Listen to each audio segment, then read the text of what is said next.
À 25 ans, Qarar Hassan est déjà un vétéran de guerre. Alors qu'il combattait avec le Hashd al-Sha'bi, une milice en majorité chiite ayant pris les armes contre le groupe État islamique en Irak, il a perdu une jambe. Sa pension mensuelle de 300 € ne suffit pas à le faire vivre avec sa famille à Bagdad. J'ai combattu pour ce pays. J'ai perdu une jambe pour lui. Et pourtant, je n'en possède même pas un mètre, pas un centimètre. Je loue une maison sur la terre que je défendais. Selon le Hashd al-Sha'bi, quelques 26 000 de ses combattants ont été blessés dans les combats. En décembre 2017, le gouvernement irakien a déclaré sa victoire sur le groupe État islamique.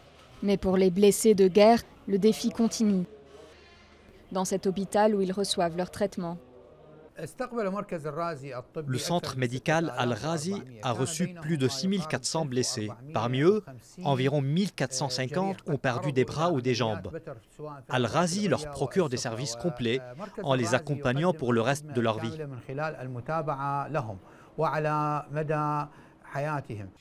Tahsin Ibrahim est prothésiste depuis plus de 30 ans. Il s'est occupé de blessés de la guerre Iran-Irak, de l'invasion américaine de 2003 et de la campagne contre le groupe EI.